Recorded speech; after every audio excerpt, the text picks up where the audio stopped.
This is crazy. I can't believe this is happening. So I really do appreciate you all for coming today. I do have a script today because if you know me as a teacher, I just ad-lib and I don't want to go off tangents. You've paid money to be here today, so I want to make sure. This is definitely not going to be the me show because we don't like workshops that are just look at me. But I want to quickly share a little bit about me and why I created this journal. I wear lots of hats, as we all know, and people are always asking me, how do I do it all? Or make comments like, wow, you're so busy, I could never do what you do, which got me thinking, how the hell did I end up here? On my research journey in creating this book, I realised the answer is structure, time management, a positive, loving and passionate mindset, action and intention. They are all the themes of this journal. This is why it's part planner, part guide, part journal. My very first dream was at 5 years old. I wanted to be a teacher. Today I am one. That dream wasn't just a cute childhood fantasy. It came from my love of helping people and seeing that spark when something clicks. That passion shaped me early. It taught me patience, empathy and persistence. Like a lot of kids, I also had phases. At one point, I wanted to be a lawyer or accountant because I thought it would make me rich. But I quickly learned that chasing money without passion feels empty. At 10 years old, I wanted to be an Olympic swimmer. I trained hard, even alongside Grant Hackett, and won a few medals. Waking up to train at 5 a.m. 3 times a week taught me discipline, the power of showing up, and how small, consistent actions create big results. In high school, I was the little pale redhead, obsessed with fake tan, trying so desperately to be like the other pretty, confident girls. So I bought a spray tan machine. That random decision turned into a side business, which was my first taste of entrepreneurship. It taught me that success isn't about waiting for the perfect idea. It's about seeing a need, taking action, and figuring it out along the way. Fast forward a few years, I found myself in the gym, inspired by women on stage. I decided I wanted to be a pro bodybuilder. It took 5 years of sacrifice, grit, and resilience, but I walked away with the tiara, the sash, and the pro card. That dream showed me that success isn't instant, it's earned in the unseen hours. I've also lived overseas, built businesses, bought my dream apartment by the beach, invested in shares, driven my dream car, we won't talk about, and turned my passion for nutrition into a qualification so I can really help people. Each milestone wasn't luck. They were choices I made step by step because I backed myself and kept moving towards the life I wanted. Alongside all of this, I've spent years researching books, podcasts, studies about the brain, dopamine, habits, and mindset. I've combined that with knowledge, with my lived experience to create practical tools that actually work in real life. The point I'm making is this: I've always had big dreams and I've turned them into reality. Not because it was easy, but because I learned how to dream with action. That's why I created this journal, and that's why we're here today, so you can do the same. I want you to walk away knowing that creating a life you're obsessed with isn't just possible, it's doable if you're willing to back yourself. So today we're starting with health because it's the foundation for everything else we want to achieve. If we're physically drained, mentally scattered, socially disconnected, or feeling a lack of purpose, it's hard to reach our goals no matter how motivated we are. By looking at health in a holistic way, physical, mental, social, and spiritual, we can identify what's already working, where might need support, and how to build habits that fuel not just our goals, but our lives as a whole. Health isn't just about exercise and eating well. It's about balancing your body, mind, relationship, and purpose. When all 4 areas are strong, you have the energy, clarity, and confidence to achieve your goals and live a life you love. Imagine your health as a 4-legged stool: physical, mental, social, and spiritual. If one leg is weak, the stool wobbles. For example, if your mental health is under strain, even if you eat well and exercise, struggle to stay motivated. If your social connections are lacking, you might feel isolated or unsupported, which can affect your mood and energy. Even a small imbalance in spiritual health, feeling disconnected from purpose or meaning, can make it harder to stick to goals. Each area supports the others, so when one falters, the whole system suffers. Physical health. is about how well your body functions. It's not just about looking a certain way, it's about giving your body what it needs to move, grow, and recover. This includes exercise, eating nourishing foods, staying hydrated, getting enough sleep, and taking care of your body with regular checkups. When your physical health is strong, it gives you the energy and resilience to tackle your goals. Mental health is about your mind and your thoughts. It's how you process your emotions, handle stress, and keep your brain active and engaged. Taking care of your mental health can mean practicing mindfulness, journaling, managing stress, learning new skills, and being aware of how your thoughts influence your actions. A strong mind helps you make clear decisions and stay motivated towards your goals. Social health is about your connection with others. It's the quality of your relationships, your ability to communicate, and how supported you feel by your community. This isn't just about having lots of friends. It's about meaningful connections, building trust, and creating a support network that lifts you up. Healthy social connections are essential for motivation, confidence, and overall happiness. Spiritual health isn't just about religion. It's about your sense of purpose and your beliefs about the world. It's what gives your life meaning and guides your decisions. This could be your values, your goals, meditation, or simply feeling connected to something bigger than yourself. Spiritual health helps you stay grounded, focused, and aligned with your true purpose as you work towards your goals.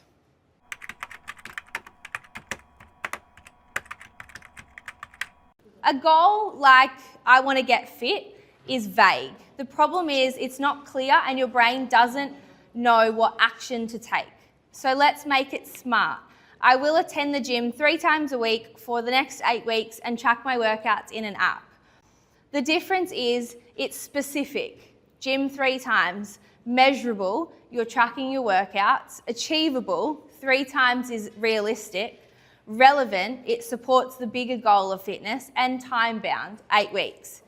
That's a goal your brain can actually work with, and it builds momentum because you know exactly what to do next. Dopamine is the brain's feel-good chemical, but it's more than just pleasure. It's actually a chemical that motivates us to take action and keep going towards our goals. Here's how it works. Each time you make progress towards a goal, even a small step, your brain releases dopamine. That tiny hit of satisfaction makes you feel good and encourages you to repeat your behavior. When something's hard, our brain wants to take the easy road, the comfort and familiarity, can't say it. That's where our excuses creep in. We shut down or we turn to things that distract us from and procrastinate. It's hard. Our brain doesn't want to do it. It doesn't have to think or grow. Serotonin is often called the feel-good hormone or the happiness chemical. It's a neurotransmitter, which basically means it's a chemical messenger that helps our brain cells communicate with each other. It plays a big role in things like our mood, motivation, sleep, digestion, appetite, and even memory. What's really interesting is that about 90% of serotonin is made in our gut, not our brain. So when we talk about the connection between the gut and the mind, this is it. A healthy gut helps regulate serotonin production, which then affects how we feel emotionally and physically. Now, serotonin doesn't just make us feel happy, it actually influences our habits and behaviors. When our serotonin levels are balanced, we're more likely to feel calm, focused, and content. That means we're more consistent with our routines, we make better food choices, we show up for our workouts, we sleep better, and we generally feel more in control. But when serotonin levels drop, that's when we might start feeling low, anxious, or unmotivated. Those are the days we tend to skip the gym, reach for comfort food, or scroll endlessly on our phones. It's not always a lack of willpower, it's a chemical imbalance. Oxytocin is released when we connect with others, feel safe, loved, or supported. It helps us build trust, strengthen relationships, and feel a sense of belonging, all of which are essential to our emotional well-being. It's the hormone behind warm hugs, laughter, teamwork, eye contact, and even helping someone out. When oxytocin is flowing, we feel calm, connected, and confident. We make better choices, communicate more clearly, and respond to stress more gently. On the flip side, when oxytocin levels are low, we might feel lonely, disconnected, or overly self-critical, even if we're surrounded by people. That's why genuine connection isn't just nice to have, it's a biological need. Endorphins are your body's natural painkillers and mood elevators. The word actually comes from endogenous morphine, meaning produced within the body.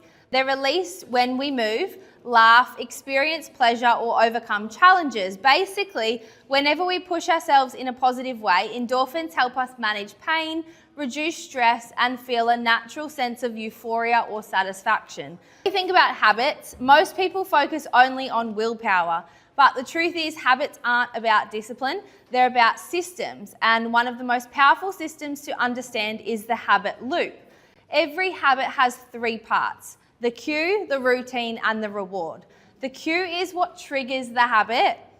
The routine is the behavior itself. And the reward is what your brain gets at the end. Usually a hit of dopamine that tells your brain, that felt good, let's do that again.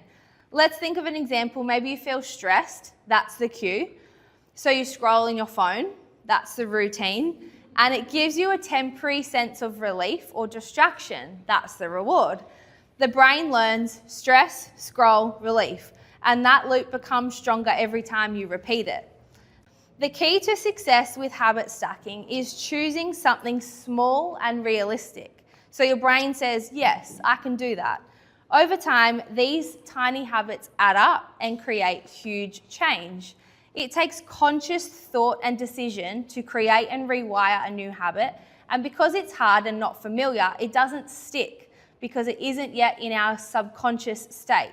Most of us walk around with 1,000 tabs open in our brain. You know that feeling? There's constant mental clutter. The endless don't forget this loop playing on repeat. That's why brain dumps and to-do lists are so helpful. They're not just about productivity, they're about peace of mind. A brain dump is simple. You get everything out of your head and onto paper. Big things, small things, random reminders, all of it. Once it's out, your brain can finally stop carrying the weight of holding it all. From there, you organize. A to-do list isn't about writing everything and overwhelming yourself. It's about clarity. When you combine brain dumps with focused to-do lists, you're not just productive, you're intentional. We use this at the start of the week and then only choose 3 things to achieve per day. It's more realistic and allows us to experience that dopamine hit every day when we tick off the tasks, but it also doesn't set us up to feel failure when we think we need to do all 12 things on our to-do list in one day. When you plan your week or your day, you're not just being organized, you're actually training your brain. When we have clarity and structure, we reduce the mental load and anxiety. The brain loves certainty, and planning gives it that. Weekly planning is like zooming out. It's where you check that your actions actually match your goals. We end up reaching to whatever pops up. With it, we start the week with direction. We know what matters and what can wait. That alignment keeps you productive without burnout. A brain dump is the first step in planning. It's not about organizing, it's about unloading. When you get everything out of your head and onto paper, you stop that constant loop of, don't forget this. It's like clearing your brain's RAM so you can actually think clearly again. To-do lists only work if they're realistic. The goal isn't to fill the page, it's to create small, achievable wins. Each tick fuels dopamine and builds momentum. It's not just about productivity, it's about creating positive reinforcement in your day. When you plan your week and day, you're building a dopamine loop. The anticipation gives you motivation, the action gives you focus, and the completion gives you the reward. When you repeat this loop consistently, you train your brain to crave productivity instead of procrastination.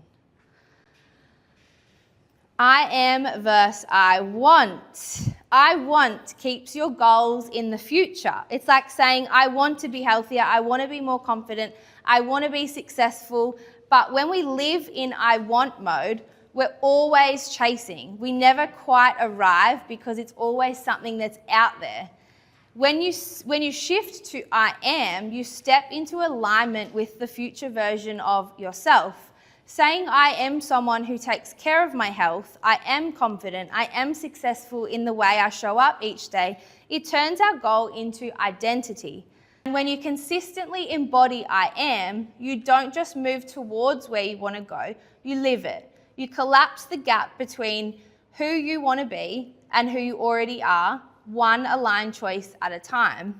We all know that I want to win the world titles, and I tell myself I already am a world champion. What does a world champion do? They will never miss a workout. They don't let a bad day ruin their week. They always have that fixation in their mind. So you kind of tell yourself that you already are that person. What does that person need to do? How does that person behave? How does that person think?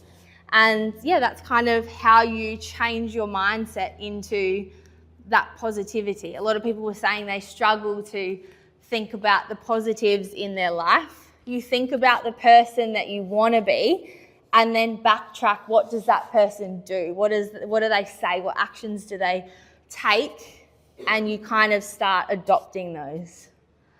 Affirmations aren't about wishful thinking. They're about training your brain to believe a new identity.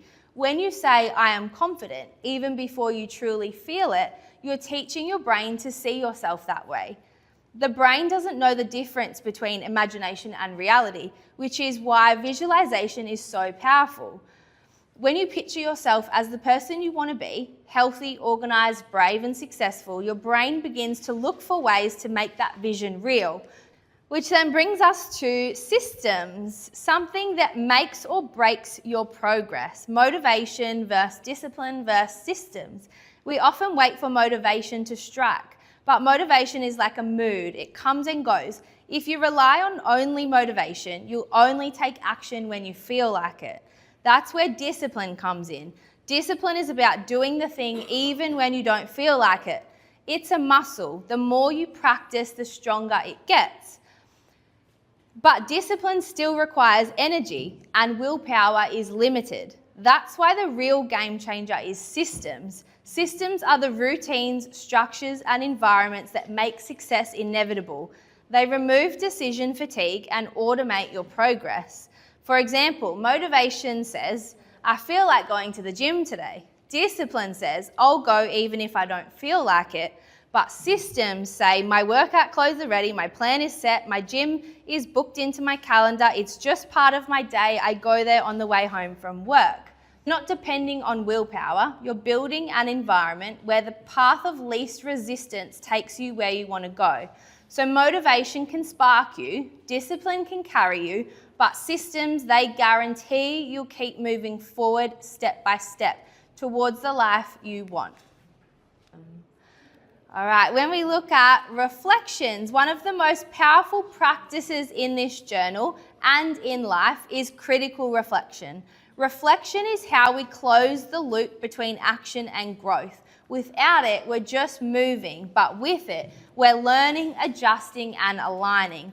Think of reflection as different zoom levels on your journey. Each layer of reflection builds on the other. Daily builds awareness, weekly builds consistency, monthly builds clarity, and half-yearly builds transformation. Together, they ensure you're not just busy, you're intentional, you're aligned, and you're growing. Daily check-in. This is, how did you show up today? What am I grateful for? What did I learn? What's one thing I'll do differently tomorrow? These micro reflections help you course correct in real time. And a lot of people said at the start, I really struggle to find the positives.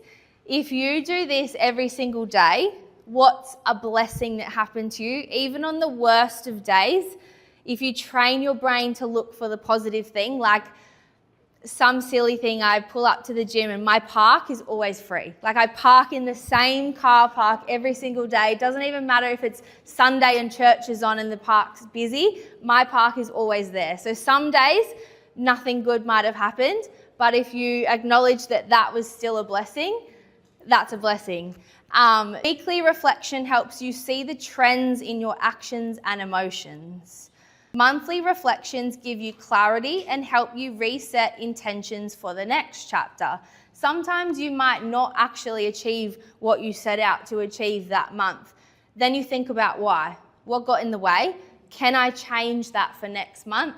I'll keep this goal and I'm going to pivot. I'm going to do something different. That way you don't get to the end of the year and think, what did I set at the start of the year? I've achieved none of it. Because you can catch yourself before you fail at these monthly check-ins.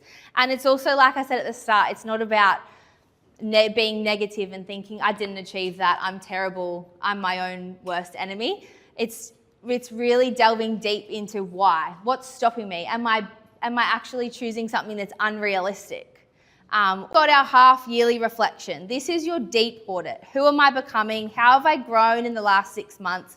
Does my vision still feel aligned, or do I need to recalibrate? This big picture reflection lets you zoom out and see the trajectory of your life, not just the day-to-day grind. This prevents getting to the end of the year and not achieving or forgetting what you set at the start. You either love it, do it, or think it's woo-woo, but science and visualizing and manifestation. When you visualize yourself achieving a goal, your brain activates the same neural pathways as if you were physically doing it. This primes your body and mind for action. Your brain literally can't tell much difference between imagination and reality. It's called mental rehearsal, and it's used by elite athletes, CEOs, and even surgeons to improve performance. Your reticular activating system, or your RAS, is a filter in your brain that determines what you pay attention to.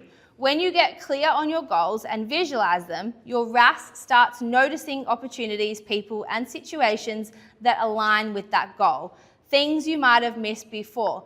It's like when you say that you're going to do something and then somebody says, oh, I actually have this person that's in this industry, whatever. Now that you're aware and you're searching for these opportunities, they just keep popping up. It's not coincidence, it's that you've actually started that RAS system. Same as looking for a car. Now, every time you say you're going to buy a new car, one drives fast. The law of attraction becomes more about cognitive alignment than magic. You're not just attracting, you're training your mind to focus on what you want instead of what you fear. Focus drives behavior and behavior drives results. The brain loves structure and clarity. When you divide your goals into life areas, you're engaging both hemispheres, your logic, which is your planning, and emotion, which is your meaning. This creates goals across all areas of your life, reinforces your identity as a balanced, evolving person rather than someone chasing random tasks. Talk about goal setting. It's not just about one area of your life, it's about creating alignment, because you can have the perfect career but feel empty in your relationships. You can be financially secure but disconnected from your purpose. True success is harmony across all 6 pillars of life.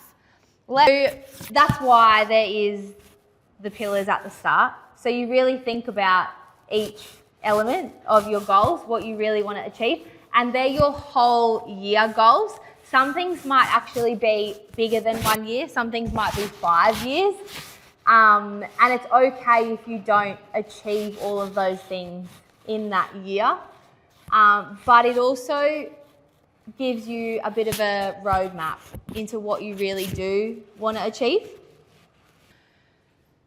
What's the emotion connected to it? Because when a goal has emotion connected to it, you're more likely to stick to it. So that element is probably the biggest element in the book, because as we talked about, when your motivation fades, you have to come back to the core, and you're the only person letting yourself down if you give in to the excuses and procrastination and life stress.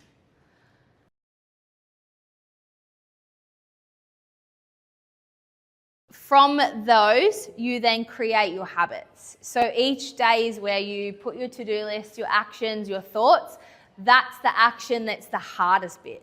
So these small habits every single day add up over the month, which then add up over the year, and then before you know it, you've achieved all 6 pillars. Then you find your keystone habits. So these are like your non-negotiables. They are things that no matter how stressful life gets, you do these regardless. So you have to think of what is your non-negotiables, what aligns with you, what is realistic for you, and they are your keystone non-negotiables. Getting morning sunlight isn't just about feeling good, it's about setting your body's internal clock. Sunlight enters your eyes, hits your retina, and signals your brain to release cortisol at the right time, giving you alertness in the morning and helping you produce melatonin at night. Think of it as pressing the brain's reset button on your circadian rhythm. Every 5 or 10 minutes of real sunlight early in the day trains your sleep, energy, and mood cycles. Walking and movement. Light movement in the morning, even a 10-minute walk, boosts dopamine, serotonin, and endorphins. Set an intention, pray, or visualize your goals before checking your phone. You're training your prefrontal cortex, the part of your brain responsible for focus, decision-making, and emotional regulation. You're literally strengthening the neural pathways that say, I lead my day, I don't react to it. Delay dopamine spikes. No scrolling yet. The problem with checking emails and social media right after waking is that it hijacks your dopamine system. You get tiny dopamine hits from notifications and likes, teaching your brain to crave fast external reward. We were just having a conversation before, I'm not outing you, but we were talking about starting a morning and just scrolling, and I have done it before, and you know that you think it's going to be nice to lay in bed and have a lazy morning and just scroll on your phone, and then you get out of bed and you just feel blah. Like you feel like your eyes hurt, you feel down, you feel foggy, and that's because your brain is now seeking for more dopamine. And then you spend your whole day reaching for sugar or another coffee or like just feeling snappy. So it's interesting how much better you feel when you don't go on your phone for at least that first 10-15 minutes in the morning. Hydration. Before your coffee, give your brain its first real dose of energy. Water. Your body loses about 500 mL overnight through breathing and sweat, and even 1 to 2% dehydration can cause fatigue, brain fog, and irritability. When you drink water first thing, you increase blood flow, improve nutrient transport, and activate the digestive and lymphatic systems. Hydration also influences dopamine and serotonin pathways. Dehydration can suppress these neurotransmitters, leading to lower motivation and mood. So when you hydrate early, you're literally fueling your brain chemistry for the day ahead. A protein-based breakfast is one of the most effective ways to stabilize your blood sugar and dopamine levels for the day. Calming the nervous system, balancing hormones, and preparing the body for recovery and regeneration. The science behind these habits is powerful. Each one influences melatonin, cortisol, serotonin, GABA, and your nervous system regulation, leading to deeper sleep and lower stress over time. No screens, no sugar after dinner. This is one of the hardest but most impactful doses you can give yourself at night. Screens emit blue light, which suppress melatonin, your sleep hormone, and trick your brain into thinking it's still daytime. Scrolling or replying to messages also spikes dopamine and cortisol, activating your stress and reward pathways right before bed. The exact opposite. Your bedroom should be a place of rest and relaxation. Avoid doing work or study or eating in it. Reading and journaling can replace screen time and shifts your brain from input to integration.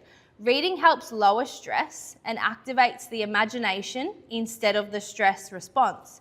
Journaling allows your mind to process the day, clear mental clutter, and release lingering thoughts, lowering cognitive load before sleep. Practicing gratitude before bed boosts serotonin and oxytocin, the feel-good and bonding hormones, leading to reduced anxiety and deeper sleep. Meditation increases GABA, a neurotransmitter that shows neural activity and promotes relaxation. Just a few minutes nightly can reduce cortisol levels, improve heart rate variability, and enhance overall sleep quality. Every night that you protect your sleep, reduce stimulation, and create calm, you're teaching your nervous system safety. Over time, this rewires your stress response, stabilizes your hormones, and improves cognitive function, mood, and energy for the next day. The stress response is actually your survival system. Stress isn't bad. It's actually your body's inbuilt safety system designed to protect you. When you sense pressure or threat, your brain releases cortisol and adrenaline. Your heart rate increases, pupils dilate, blood flow moves to your muscles, your body is ready for action. This system works perfectly for short-term challenges like deadlines, workouts, or emergencies.